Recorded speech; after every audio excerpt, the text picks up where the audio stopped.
আজ আপনাদের শোনাবো কেন ইরানকে আক্রমণ করে ইরানের রেজিম চেঞ্জ করা, ইরানের সরকার ফেলা কিংবা তাকে পরাস্ত করা যুদ্ধ করে অসম্ভব।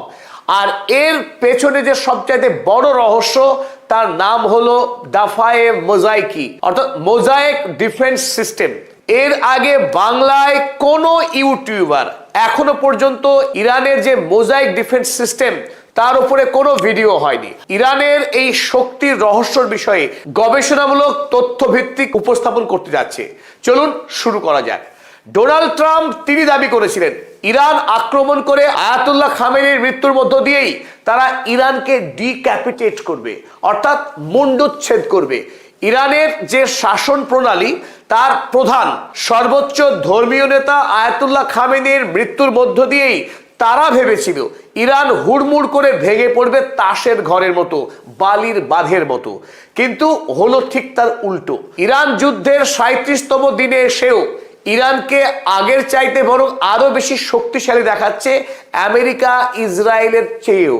রহস্য একটাই, দেশ এক, কিন্তু সেই দেশের মধ্যে 31টি স্বতন্ত্র স্বাধীন সেনাবাহিনী মজুত আছে। আমেরিকা বা ইসরায়েল তারা যখন ইরানকে দেখেছিল একটি দেশের ম্যাপ হিসেবে, কিন্তু সেই দেশের অভ্যন্তরেই 31টি স্বতন্ত্র দেশ লুকিয়ে আছে। আর এই 31টি দেশের নিজস্ব সৈন্যবাহিনী, তার কমান্ড সিস্টেম রয়েছে।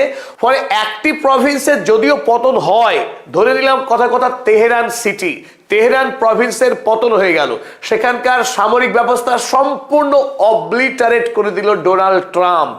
তারপরেও 30টি প্রভিন্স সম্পূর্ণভাবে সুরক্ষিত থাকবে।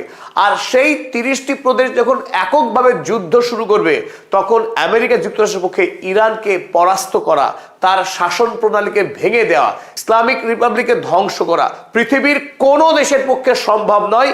এই কারণেই ইরান পৃথিবীর একমাত্র সামরিক দেশ যার রয়েছে মোজাইক ডিফেন্স সিস্টেম। পৃথিবীতে অন্যান্য দেশের ক্ষেত্রে সেখানে চিফ অফ স্টাফ বা জয়েন্ট চিফ অফ স্টাফ, প্রধানমন্ত্রী কিংবা রাষ্ট্রপতির তত্ত্বাবধানে একজন সামরিক প্রধান থাকেন, যে সামরিক প্রধান নিয়ন্ত্রণ করেন স্থলসেনা, জলসেনা এবং বায়ুসেনা। আর যখনই এই জয়েন্ট চিফ অফ স্টাফ খুন হয়ে যান, অপসারিত হন, পুরো সামরিক ব্যবস্থার নেতৃত্ব শূন্য হয়ে পড়ে।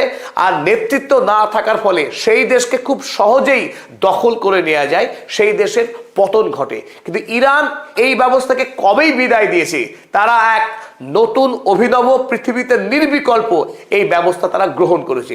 ফলে ইরান পৃথিবীতে একমাত্র দেশ যাকে সামরিকভাবে যুদ্ধ করে পরাস্ত করা এক কথায় অসম্ভব। চলুন এবার আমরা বুঝে নেওয়ার চেষ্টা করি এই রহস্যময় মোজাইক সিস্টেমটা আসলে কি, আর কিভাবেই বা এই মোজাইক সিস্টেম কাজ করে। সকলকে স্বাগত জানাচ্ছি, আমি অধ্যাপক আব্দুল হালিম। চলুন শুরু করা যাক। 28 তারিখ আমেরিকা এবং ইসরায়েলের যৌথ বাহিনী যখন তেহরান আক্রমণ করলো, সেই প্রথম দিনই শহীদ হয়েছিলেন ইরানের সর্বোচ্চ ধর্মীয় নেতা আয়াতুল্লাহ আলী খামেনেই, এবং তার সাথে দেশের আরো গুরুত্বপূর্ণ প্রায় 30 জন নেতৃত্বের মৃত্যু হয়েছিল।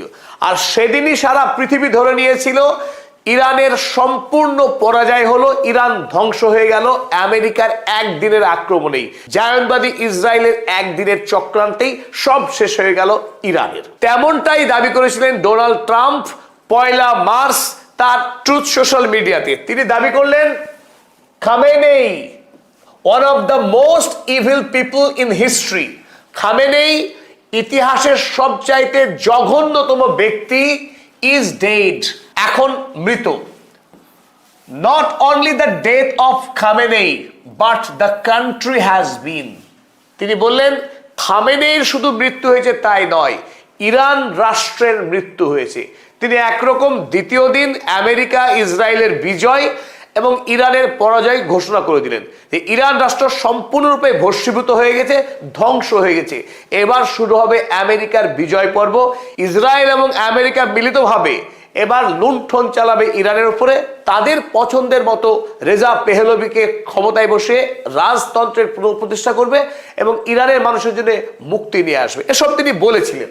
আর এর উত্তরে আব্বাস আরাগচি দৃঢ় প্রত্যয়ের সঙ্গে জানিয়েছিল ইরানের না পতন হয়েছে না পতন হবে, কারণ ইরান সেই রাষ্ট্র যে রাষ্ট্রের পূর্বে আফগানিস্তান এবং পশ্চিমে ইরাক, এই দুই দেশেই মার্কিন যুক্তরাষ্ট্র সাম্রাজ্যবাদী আগ্রাসন করে দুই দেশের সরকার ফেলেছে। আর তখন ইরান পর্যবেক্ষণ করে দেখেছে কিভাবে এই দুই দেশের সরকার পতন হলো। আগামীতে ইরান যে মার্কিনদের হাতে আক্রান্ত হবে এ বিষয়ে ইরানিদের কোনো